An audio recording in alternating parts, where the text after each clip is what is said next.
I'm very happy to be able to bring you to Show Gallery in Berkeley to see this exhibition, Staying Power, Women Artists Forging Through the Decades. It's a wonderful opportunity to look at the work of these 8 artists who have all spent decades in the studios, in the community, and working in a very humanistic tradition of painting, sculpture, photography, and actually even fiber art. Here is a work by Lorraine Bonner, a sculptor who's worked on healing, and in this case, it's the actual planet that she is focused on with her environmental work of the time. So this is a contemporary piece that she's done, and we'll also have a chance to see something of her work from 1980, looking back at the work that has developed and blossomed throughout these decades. Here is Lorraine's early work. Her head fell off, but I wanted it so badly, I glued it back on, and you can see the early trauma that she was dealing with in her works.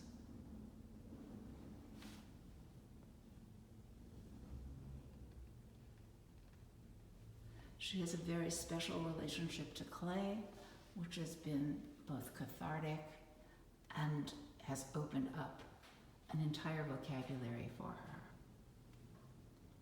This is an early work of Hilda Robinson, Baby in the Air. And Hilda has a practice that has been focused and remained focused all these decades on oil pastel. This is oil pastel and paper. And we're just going to walk over here to take a look at Hilda's work that is now 40 years later and breathtaking in its color, patterning, the way in which she manipulates space, children, and all of the activities that she encompasses from her life and from her community. We have one sample here of an artist's sketchbook, and this is Lorraine Bonner's.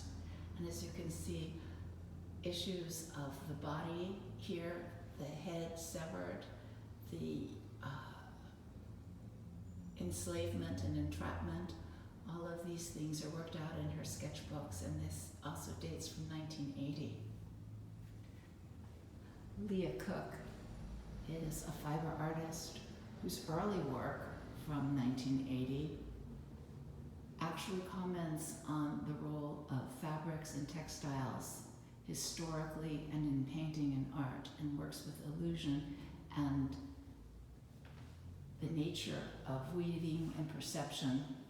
We'll take a close look here at her work.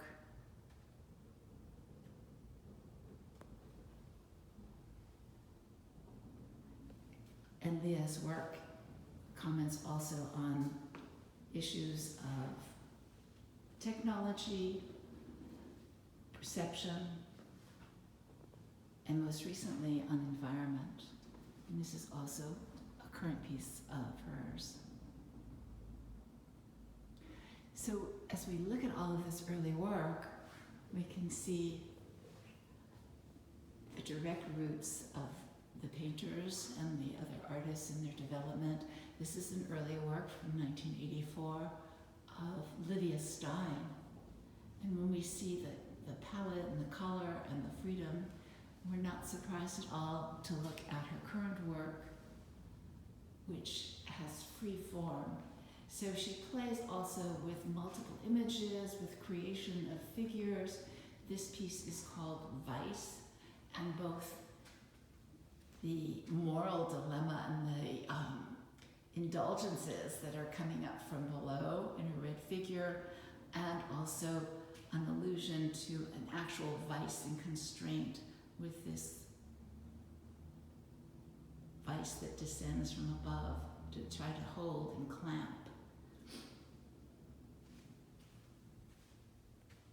An early work of Diana Krevsky's, Save the Last Dance for Me,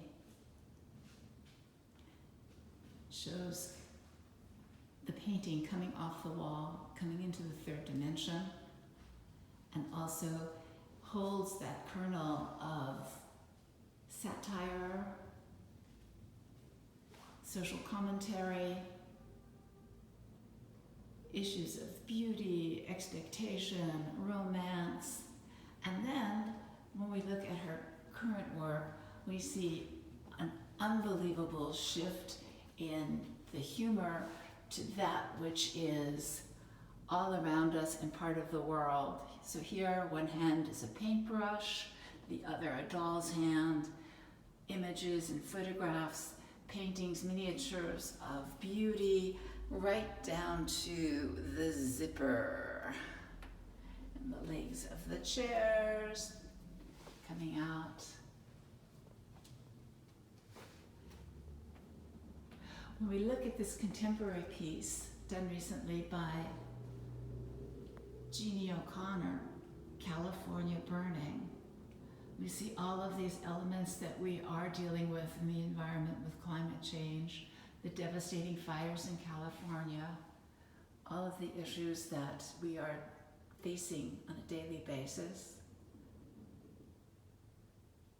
And then, again, to look back deep into the roots of her work with her early photography, she already, 40 years ago, was examining a lot of the aspects of housing, domesticity, environment also, actual clotheslines with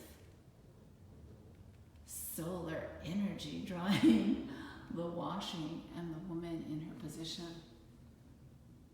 So she had elements of collage already incorporated in her work, hand painting of her film, and that impulse to work in additive ways is also still so fresh. And here we see it similar in the work of Kim Anno, who's also very much involved across many different platforms with ecology and the environment.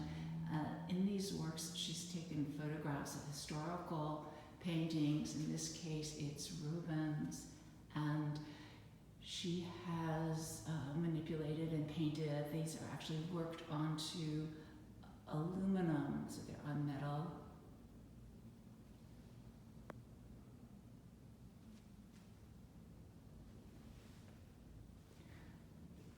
But if we look at her very early work from the 1980s, we come back also to a very graphic quality with a portrait of Sartre and her interest and commitment to philosophy, contemplation, analysis. This is an early lithograph of hers.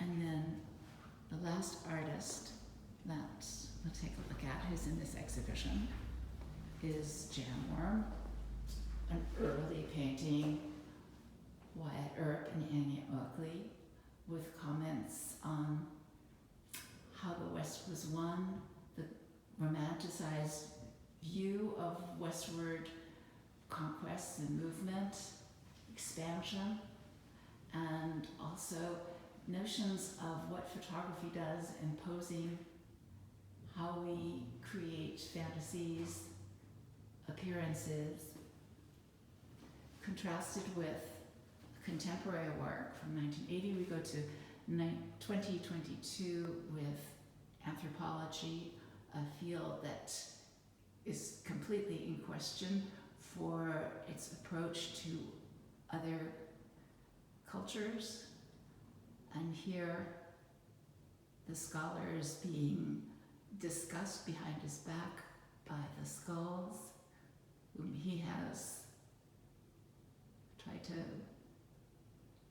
elucidate, and yet they have their ongoing conversation and understand and see from behind what is not visible. And there you exhibition with work from 40 years ago and contemporary work of a group of women artists, all active in the Bay Area, who've persevered throughout the decades.